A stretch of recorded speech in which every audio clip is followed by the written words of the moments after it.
You're listening to episode 5 of The Secular Buddhist.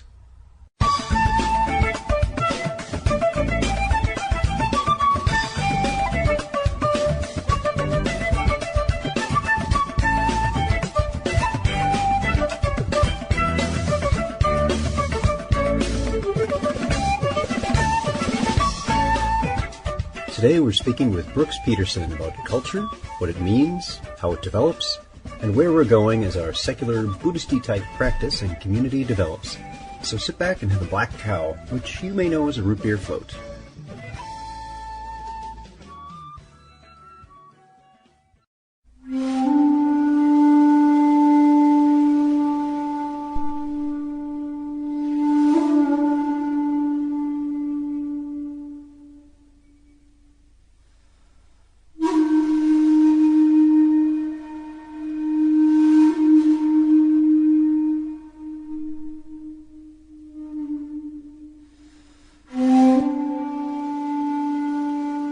One of the benefits of our multicultural society is that we have many different kinds of Buddhist centers in the same country. Large cities may have over a dozen options from which the practitioner can choose, selecting the gathering place that most meets their needs. Religious centers abound, and many have active online presences to help support their community. For those of us looking for a religious institution with our heritage, the decision is fairly straightforward. Your Sri Lankan Theravadan, that vihara is where you go. Thai? Done. Japanese Zen? There. No, a few feet to the left. Yes, that's it. But if you're not an ethnic match, language and cultural barriers can hinder learning and practice. However welcoming people may be, and are, certainly the experience is worthwhile. This can further be complicated when one is secular, and the only options are overtly religious. More and more centers are addressing this by having programs less religious in focus, and new centers are opening their doors with a completely secular practice, or at least, I hope they are. It's still Buddhism, but many of the common religious trappings are absent from the teaching. That leaves an open question, however, as we, I suspect, typically Western secular Buddhists, seem to lack a cultural identity. We're ethnically and socially diverse, with our unification being the practice itself.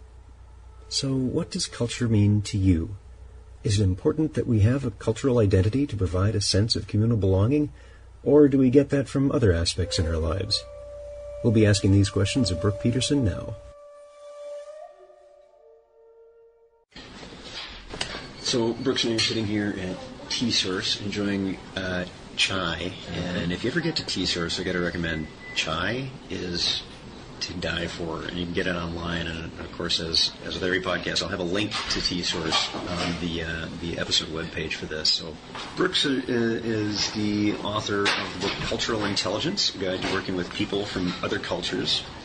And what I want to do is give him a chance to talk about how he came to write the book and what culture means and definitions thereof. So take it away, Brooks. Thanks, Ted. I came to write the book, I guess, because I had been to one too many dinner parties where I told the same old story that I had told on a given semester in a class teaching intercultural communication or international management topics. And finally just thought I got to write this down in a book so I don't keep lying about it. It'd be more concise and efficient just to put it in a book. And so I looked at what I wanted to do with the book is create a basic guide to culture. Some culture books use words like specificity or diffuseness, and I figure if Sylvester the cat can't say it, it's not going to please most people. It's not quite accessible, so I wrote it in plain English. Yeah, jargon, not so good. Jargon is not so good, so I use plain English stuff. And the basic framework in the book that we'll go through is also in plain English. And what I do is I use some opposite scales. Kind of like the Myers-Briggs has ENFP, ISTJ, extrovert, introvert are opposites, intuitive and sensing. And I do sort of a Myers-Briggs approach with opposite scales, 5 opposite scales for defining what culture is. And I'll go through them quickly just to give you an overview of what they are. The first one that I use is equality on one end of the spectrum and hierarchy on the other end.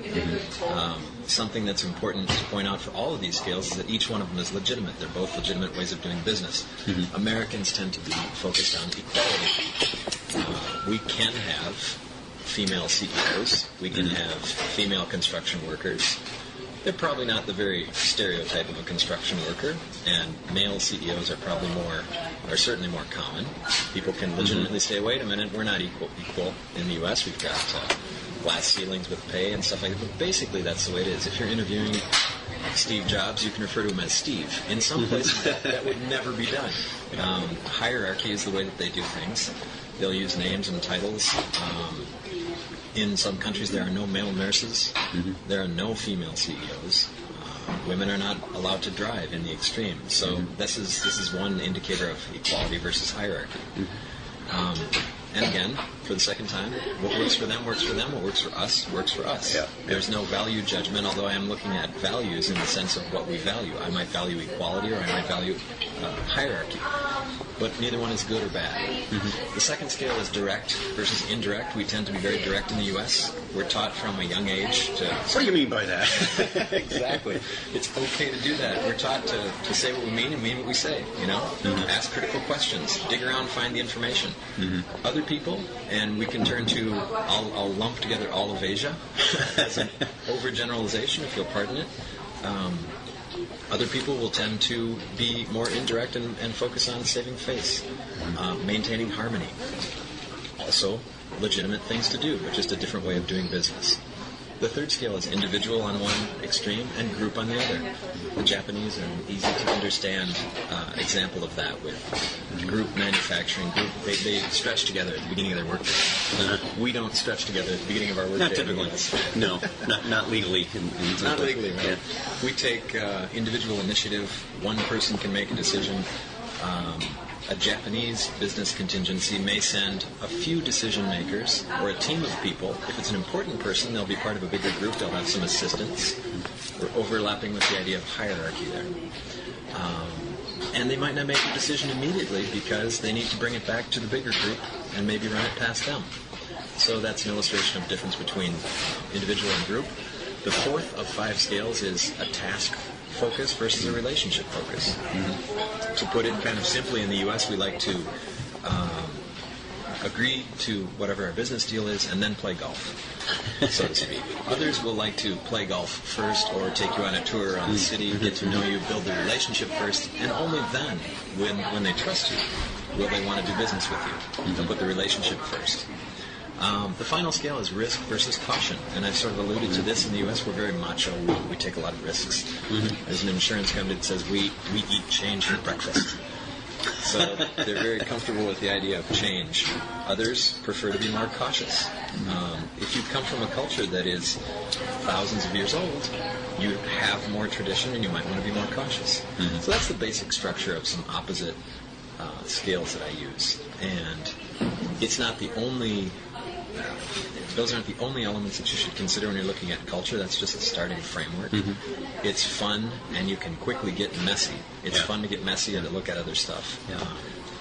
Interestingly, the first one you were talking about, the equality hierarchy scale, came up in the conversation we did in what is the previous podcast, where we were chatting about in Buddhism that the cultural trappings of where it was very hierarchical. You had a Brahmanic society, which was a very much transmission is passed very directly, and then you had this different way of doing things, which Buddha didn't name a successor. He said, it's teaching. It's every person on this island, you need to look at yourself and have good friends within this practice. And we were chatting that as more in a secular model, we're trying to be more on the equality scale that you're talking about. That hierarchical model that we see, particularly in religious context, doesn't work so well for us in our Western way of looking at it. Again, that's one of our cultural trappings. Our Western way is it the Burger King ad that says "Have it your way"? Right. Do it your way. Now we're dating ourselves again. Yeah, maybe so. Instead of having it the way that's prescribed by the hierarchy. Also, I can use that as a segue to talk about one aspect of our own culture. We like to take control of things. We like to determine how we're going to interact with the world and what we want to make of something. Other people are more fatalistic. And I'm still presenting some opposite dichotomous, black on one side of the framework, white on the other, and gray in the middle, or hot, cold.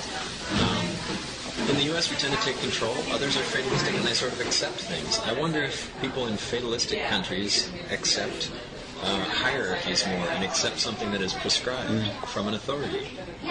One of the things that you see in fatalistic countries is higher speed limits and more smoking. People think, hey, if I'm going to die, or I'm smoking, I might get hit by a bus anyway. And if I lose control of my car, I lose control of my car. They're not going to wear seatbelts, they're going to drive fast, they're not going to wear helmets, that kind of thing. And they'll accept their fate a little bit more. We tend to take control. That's interesting because what finds appeal for many Western secular Buddhists is it's in your hands. You're under your own control. You decide your own. They're more accepting of the idea of karma. It's something they have done themselves. Whereas what you're describing it is, but this is your karma built up from the past, and it's something that's happening to you, and it's more fatalistic rather than, but it's yours, and you're controlling it, and you get to change that. So it's the same concept with two completely different views. Very different takes. The way that I see karma relates to, the word karma relates to places like this tea shop. I'll see it on tip jars. They'll have the word karma there, as if to sort of guilt you into. There's some magic. You can buy your way out of a bad life. Karma for sale. Where you're actually taking control of your own karma. Other elements of culture that I'll toss out are how closely we stand, how we view space and time, our protocols for interrupting one another, another thing that might relate to what we can talk about here, since we're looking at rules or philosophies or guidelines for living, is the idea of something that's universal or the idea of something that's particular.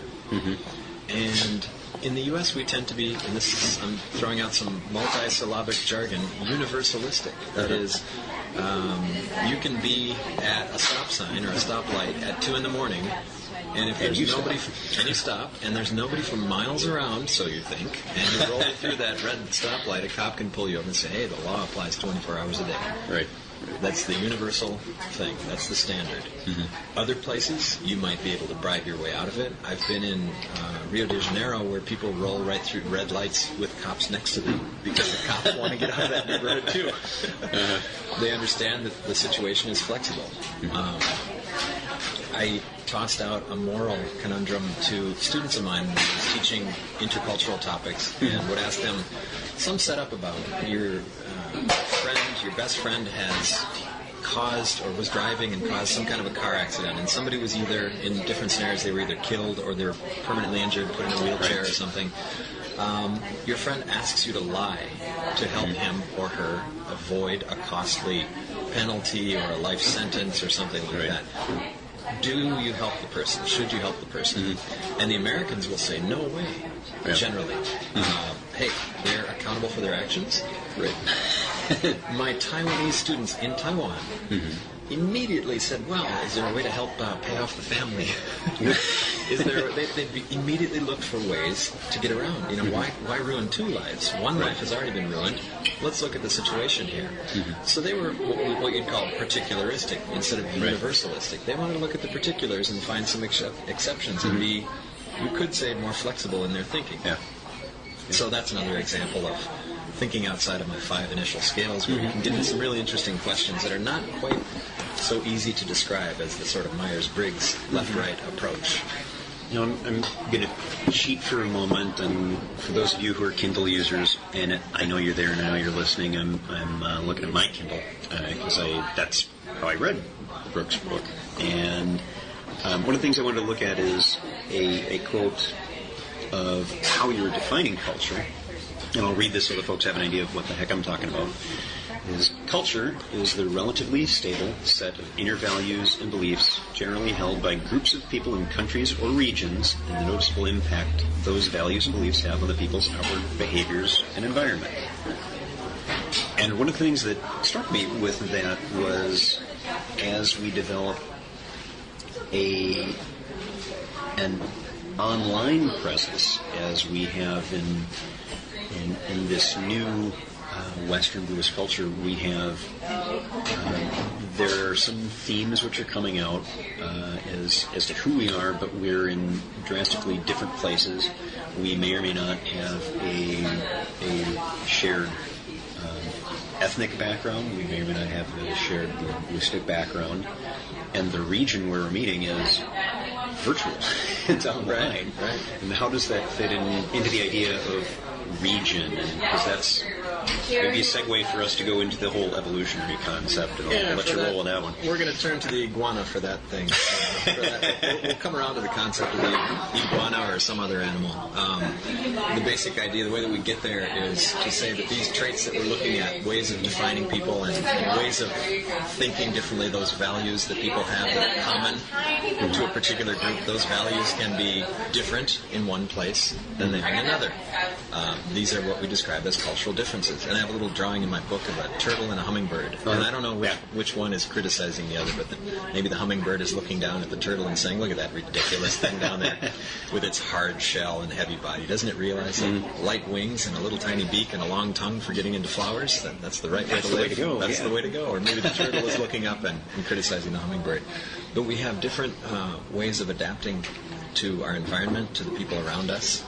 Geography has an impact on this, so that we differ in some of the ways, in all of the ways in which I've described in these scales, the left-right scales. How we become that way? How do we sort of speciate into different cultures? And there's a good metaphor from Richard Dawkins' book, the title of which I want to get right. What is he called? The Greatest Show on Earth. The Greatest Show on Earth, which is the subtitle, The Evidence for Evolution. He presents the idea from biology of the island. And if you have, we can take iguanas or any kind of creature living on one enclosed island, they will not really change. They won't differ very much because the conditions will pretty much stay the same on our imaginary little island. If you have a storm come up and blow over a tree, and there are some iguanas clinging on that tree, clinging to the clump of roots, and they're blown across the channel to another island, they may find that they can suddenly live on grasshoppers or grass or some change in their diet that will change how they are physically over a number of years. A number of years meaning hundreds of thousands of years, perhaps, such that they will become different species. Different species meaning they can't mate with iguanas from Island A if they've been living on Island B for many, many years. Yeah, in fact, we see that Richard Dawkins Television, I'll link to this on the episode page, has some terrific videos that compares the Galapagos Island tortoises. That they have different shell types based on their food source. You have the ones that have this big arch on their back because they're reaching up on others. Right. Different island. Not so much. Those that eat cactuses, they have a shell that represents it. They can reach up. Right, exactly. Right. So people will similarly differ. Now, the concept of the island, we have to broaden, in order to get to culture stuff, we have to broaden the concept of the island. The idea of an island doesn't have to be an island, it could be a lake. So here's Lake A and Lake B, and the fish are never going to get from Lake A to Lake B. The cichlids in one lake are very different than the cichlids in another. Yep. Or even within a lake, he uses the example in that book of cichlids having an island within a lake because they don't leave the shallow water, the rocky shallows. So they'll never swim across that great chasm, great depths of water to another part of the lake. So from one species of fish, one species of cichlid, there are hundreds, I guess, of very different, with all different stripes and spots, and they do not interbreed. They're unique species. So with humans, the same thing happens, except we're not talking about the African chain of lakes necessarily. We might be talking about Rome versus New York. And where we have our mixing, where the iguanas are clinging to a clump of trees and blowing over to another island, is what you just described, the interwebs, the internet. Where on the computer machine. On the computer machine, we're getting contact. We can have a glimpse in a virtual way, as you said, of people from another island, and suddenly we have to realize, wow, look at their shells, look at their necks, look at their little hummingbird wings. They've got a different way of doing business. They've got a different way of getting through the world. So that's how we're seeing increasing, if not clashes, cross-pollination of ideas and mixes of cultures. Not just the internet, but you think that's progressing more quickly and resoundingly in our information age? course, I'll say yes to that. I would kind of figure. Thanks for lobbing me the softball question. Yeah, no problem. Yeah, of course. And jet travel also, 30, 40 years ago, really accelerated it. Yeah. In an in-person, face-to-face way, too. So, and that continues to exist. So, yes, there's only going to be more of it, and there's going to be more mix. So, this has to be a good thing. We're not separate species. Anybody from New York could successfully interbreed with anybody from any remote, undiscovered tribe that's been living that way for 40,000 years. Yeah. We're the same species still, but culturally we've got different, if not incompatible genes, we may have different and incompatible memes or ideas in our head. Yeah, our behavioral methodology is very drastically, and I remember seeing a recent study that was indicating that based on genetic analysis that Homo sapiens was down to maybe just a few hundred representatives, right. a number of thousands of years ago, and I'm like, wow, that was really close. It was a close little bottleneck to go through. Yeah, that was a little bottleneck, yeah. So we remain today compatible genetically. We can breed with anybody from anywhere. But our ideas don't necessarily mix. There can be clashes on the negative side. On the positive side, they can be interesting clashes. Interesting is a word. When I was teaching, I wouldn't really allow my students to say that. What'd you think of chapter 4? Oh, it was interesting. Yeah. What do you mean by that? I could walk into the room wearing a bikini and they could say legitimately, oh, interesting. Yeah. It can It's be in the horrifying. Chinese curse sense of me, you live in interesting times. Yeah. It can mean horrifying, it can mean positive, doesn't really say anything. Yeah. But we do have interesting mixes. Teams of people with different cultural mixes tend to either crash and burn and fail at whatever their project is, or they tend to really excel at it because of the different perspectives. So I'll choose the blindly optimistic approach of saying that it's a good thing. 2 thumbs up to the idea that we have other cultures and that we can see other perspectives. Yeah. Are you finding that there's a common thread of those mixed teams that work versus the ones that don't? Wow, what's the formula for success? I would argue. I gave you a softball question, so now it's hardball time. But I'm going to swing and I'm going to miss using my softball metaphor, and that is because I would like to answer that yes. Why, if you follow my cross-cultural training program, or for $14 buy my book, no. Talking about it certainly helps, but there's no. With diversity training, I've seen some rather discouraging studies that say that even if companies or the industry puts in billions of dollars into diversity training, it does not have any positive effect. That is, it doesn't really reduce lawsuits, if that's one way. If you're looking at the bottom line of the dollar, are lawsuits reduced? No. Does cross-cultural training help? Not necessarily. I would argue that it does. You can try from an economic standpoint to say that if you're sending somebody to Japan for a 2-year assignment, you have to invest anywhere between $50,000 and $500,000 in that employee, sending him or her and his or her accompanying partner and family and container of goods and to pay for a rental car over there and all the expenses. If the person comes back early in failure because of cultural differences, or if the spouse is unhappy, the T-shirt wisdom says if mama ain't happy, ain't nobody happy. Yeah. It's usually the woman who's the accompanying partner in that setup. Then that's a loss of money. But there is no, I don't know of any numbers, unfortunately, that will say, oh yes, it's been shown that with cross-cultural training you will be inoculated against these kind of culture clashes. Right. I'm just going to take more blind optimism and say, hey, we should study this and know more about it. If for no other reason than it's fascinating to get to know other people. Right. Yeah, there's just so much to learn because our behavior modalities are so different. I'm going to segue into something that's a little off of the thread we've been going on. Is one of the things that I enjoyed most about the book is, first, it was very conversational, so that made it a very pleasant read. But you got the cartoons in there. Tell us about the cartoons. The cartoons, well, I put the cartoons in as sort of placeholders, assuming that, and I don't know if I've ever told you this story, Ted. I don't think so. But I put them in what are you getting at? Wait. Well, I put them in as placeholders, assuming that the publisher would hire a professional illustrator. And they said, "Oh, no, we like these. They're Thurber-esque." I love the work of James Thurber, and he never worried about details like drawing fingers or hair or things like that. It could be an insult along the lines of, "Oh, interesting cartoons." To say that they're Thurber-esque.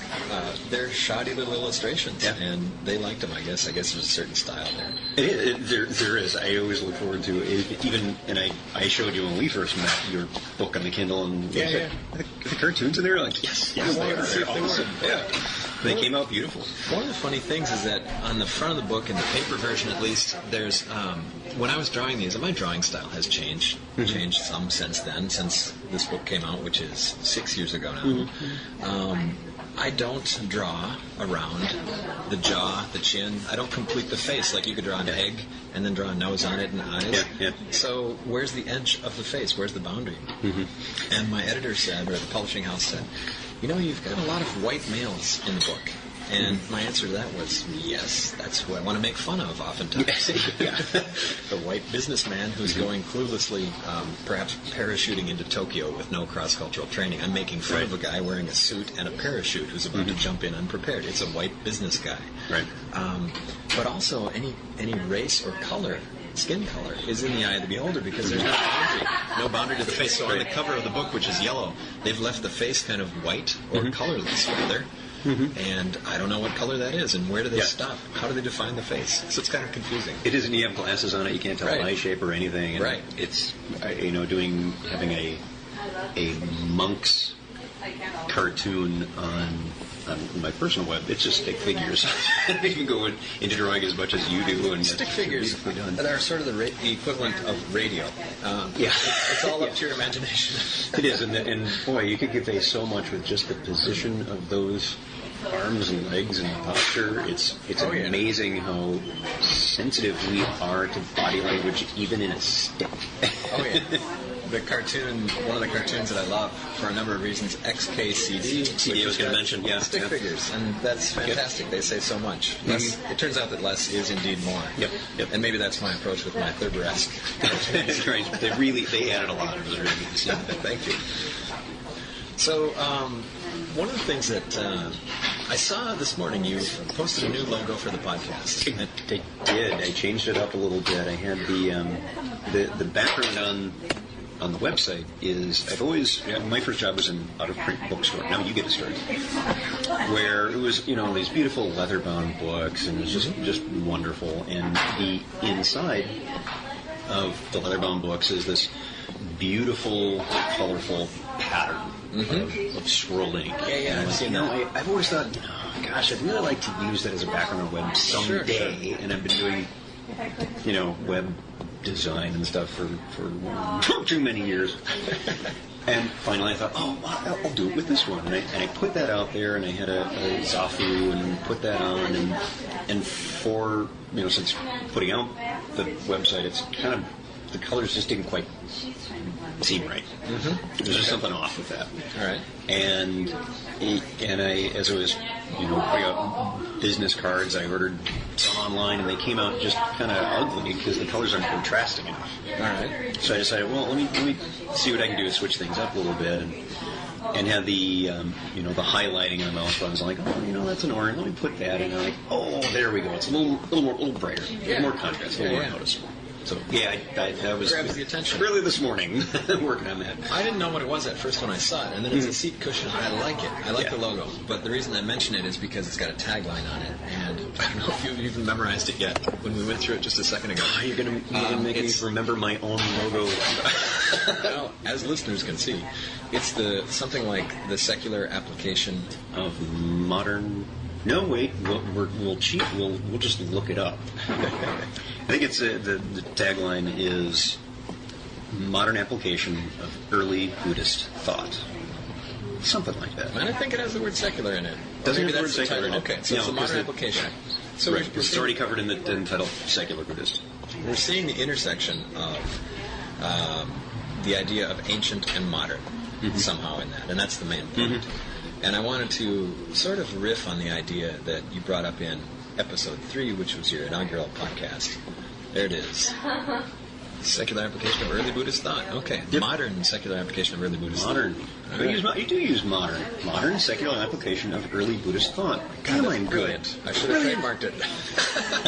I'm 20 seconds too late. It's good. So the idea is that it's an intersection of ancient and modern somehow. And I want to take an ancient idea that you mentioned in the first episode, and maybe let's look at a modern twist that's familiar to both of us on it. It's the idea about mind. And there's some phrase in there that you said, it's all about the mind. Yeah. One of the early, one of the books from the Pali Canon, which is the collection of early Buddhist thoughts, is the Dhammapada, and that's the one with the very, very pithy phrases. And very early on in the Dhammapada is a phrase indicating that all comes from the mind. And the mind is flickering and hard to control. It's always moving about. And the idea that what we do in some fashion comes from mind. It's decisions that we make. It's and in fact kamma, and we can talk about that, karma in Sanskrit. The idea of that is volitional action, intentional actions that you take, and we'll kind of table that for another time because I want to have a whole couple episodes on karma. Good discussion and all that good stuff. Sure. But the idea is that our interactions come from mind, and I think where we run into some confusion is what do we mean by mind? And my intuitive reaction to the phrase "it's all about the mind" or "everything emanates from the mind" and the way that you just described it is 2 thumbs up. Yes, makes sense to me. So I heard that. I also have a little bit of a knee-jerk reaction against it too, thinking, well, what does it really say? It's a little bit like a fortune cookie or a piece of horoscope wisdom that says you must be centered. And you that means what, Master Poe? Well, yes, I was crossing the street and I looked to the left and to the right, and the center is right between them. That saved my life, that fortune cookie. So it's open to interpretation. But I had the word mind in my head after listening to that first episode, and saw a friend on Facebook who posted a link to a National Public Radio story that reported on a study on something called transcranial magnetic stimulation. Metaphor is not a magic stupid card. I'm showing Brooks the quote that I put out from PC Myers and his blog Pharyngula. For those of you who don't know about it, I'll put a link out to there, and boy, are you going to be interested in that one. Had recently posted that metaphor is not a magic get-out-of-stupid card. And one of the reasons I put that out there is we as Buddhists, if we're identified as Buddhist practitioners, I'll be writing an article about this. There's the idea that, we should be into this mysticism stuff because we're Buddhists, and I pathologically reject that out of hand. That's absolute nonsense. I disagree with that completely. And so, as Brooks was talking about the idea of what we represent with stuff, that quote of Hazy's, a metaphor came to mind because we can hear these phrases, but okay, keep it in context. What do we mean here? They can make you sound smart. Yeah. Mark Twain is misattributed. Everything is supposedly a Mark Twain quote, whether he said it or not. Perhaps it was Mark Twain who said, "Better to be thought a fool than to open your mouth and to remove all doubt." Prove it beyond a doubt. You can safely open your mouth with some of these little metaphors and not appear stupid still, and in fact appear profound when you're not quite saying anything. Right. So that's not the criticism that I'm trying to level at your comment, but I was thinking about the word mind, and there's a study with this transcranial magnetic stimulation, TMS for short, where they zap a little portion of the brain that I guess is right above the right ear and behind the right ear. A friend of mine just got a cochlear implant, and that's where I was going to ask you about that, how that went. Yeah, that's where the magnetic attachment happens. That's where the interface goes on. So I'm wondering if it'll affect his morals, as this study would indicate. What they did is they had a story, and they had with their subjects, when they would zap them with this magnetic pulse, what they would do is they'd give them the story of a woman named Grace. And what Grace does is she puts some powder in her friend's coffee. And in one version of the story, she thinks it's poison, but it's really just sugar, so her friend turns out to be fine. in another version of the story, she thinks she's putting sugar in, but it turns out it's poison and her friend dies. So the standard adult reaction is to condemn her for trying to poison her friend. It's the intent that really matters. Right. For little kids, Volitional action. yeah.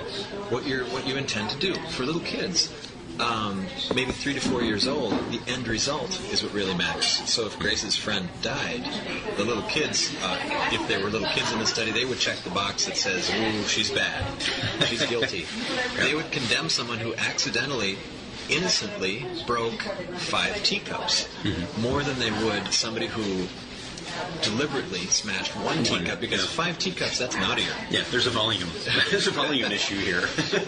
So what happened was, when they stimulated with this the TMS thingy, when they stimulated the brains of adults, they responded as little kids would. They would condemn, they would condemn Grace if her friend died. And they would think like a little kid in that little instance. Right. The idea is that when looking at the mind, our brains have neurons that fire. There's some kind of structure there. There's a physical computer in between our ears. Although computer is not a perfect metaphor. There have been criticisms of that as a metaphor. Right.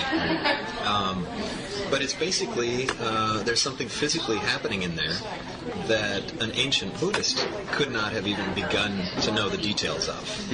In saying something like it's all about the mind, we can really, since it's a meat computer, I'll say we can really flesh that out. That's an appropriate way of saying it. We can really flesh that out. We can really understand now much better what somebody meant by mind. Yeah. So through the miracle of modern science, we can better understand what some ancient expression meant. It's all about the mind. In fact, we have more scientific ways of approaching it, and there are books that we have, like Synaptic Self or Dennett's Consciousness Explained, which talks about these processes and how brain affects our sensitive self and how it interacts with the world, and how that really is. It's coming from not simply mind, but maybe brain. Right. And how brain still sits in a house that is a body that interacts with this environment, and that impacts what gets into the brain. And that's where more of an early concept being, not just that lump of gray matter, but also how it interacts, and that is dependent on the body.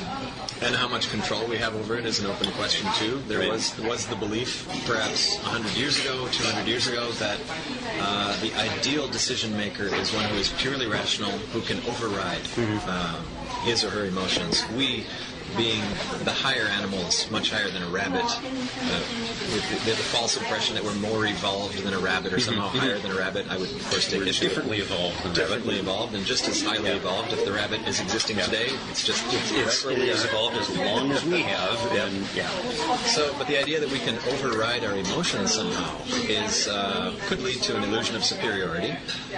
Vulcans are never acting superior. That could never be. It wouldn't give them a good feeling. They would feel good about their superiority if they had emotions. The idea is that I'm reading a book right now, and I don't know the title of the author, but it's about how we decide things. It might be called How We Decide, and it's written by a journalist who's summarizing a lot of science kind of stuff. I can toss you that if you want to put that in your podcast. Yes, I'll link all these books. He'll link don't it. have to go hunting. You can find them on the episode. And the idea is that our emotional brain plays a huge and necessary part in making decisions. Depending on what kind of decision it is, how much impact it has, whether it's an important one, a huge purchase, whether you're buying a couch or whether you're buying a hot dog, you're going to decide differently. Right. But people often know what their decision is. Their brain knows. Their brain will light up in a certain way, showing that they've decided, even before they're consciously aware that they've rationally decided. So the idea that we're rationally in control and our emotions aren't part of our decisions, bunch of baloney. Yeah. We can better understand what the mind is through science. And I guess that's the main thing that I wanted to say to respond, sort of to weave together these little loose strands that I've tossed out there. Is the idea of it's all from the mind could make sense. Maybe the ancient wisdom hit the nail on the head with some things, maybe not with other things. The reason I mention it is because you talk about having different temples where you can go to practice Buddhism of very different flavors. If you're Japanese and you follow a certain branch, we've got a temple for you. Go a few feet over to this one. If you're not, If you're Thai, you go over here. If you're Uncan, go over here. Exactly. And my thought is that there's sort of something to be cautious about in prescribing too much and in giving too much of an answer and an authoritative, perhaps dogmatic answer to something, which is something I would fully assume you'd want to avoid. Yeah, and that is exactly it, is that in our more independent-minded Western society, we have a harder time with that authority figure kind of setup as we study self so very much. And one of the things that we risk is that this is a phrase we were talking about last night, is that meditation be the modern Prozac. That it's the methodology by which people avoid interaction. They avoid the world instead of, no, this is to clear the stuff that's distracting you from actively engaging in your life. And that hierarchical thing where we're listening to someone who is an authority based on they have the robes versus they're an authority because they have studied this stuff. As you know, I would accept the authority of Dawkins on biology not because it's Dawkins, but because he's a biologist and he studied this for a long time. And he should have a certain standard. And he should have certain standards, including a standard of critical thinking. Yes, one would hope. One would hope. Which I think he does. He refers to himself as an agnostic, technically. He's 99% certain that, Right. He uses the wonderful example, which I used with a dear friend of mine just last week, that, I could technically say I'm agnostic about unicorns.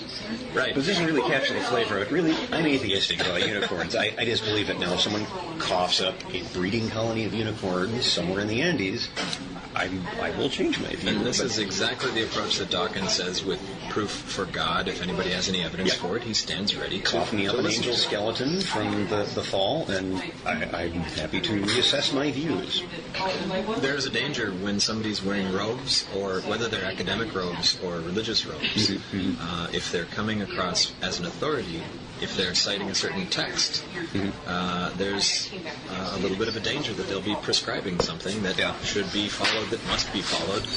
And if it's a quotation, if it's been the best way of perceiving the world for enough years, it will become the standard written text. It'll become the Bible with a small b. There are many versions of, there's the guitar player's Bible, there's the etc.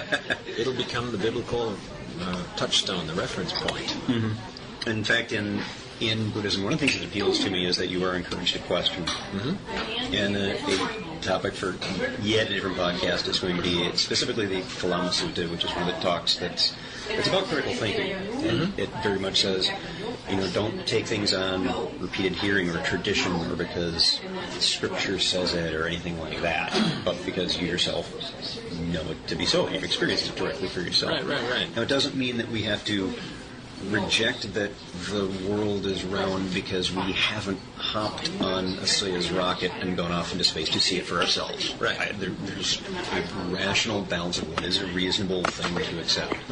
And that's where Carl Sagan pops to mind with extraordinary claims require extraordinary evidence.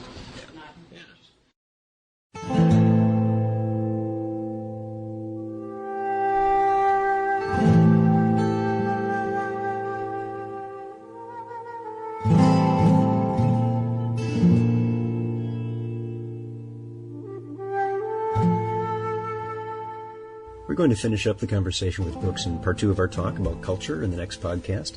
Thanks to the staff of T-Source in St. Paul for letting us interview there. And really, I wasn't kidding about the chai. It's awesome. And of course, thanks to Brooks for spending time with us.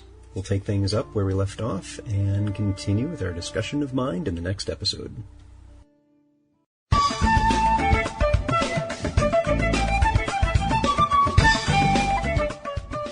If you would like to learn more about something you've heard in today's podcast, please come visit the website at www.thesecularbuddhist.com.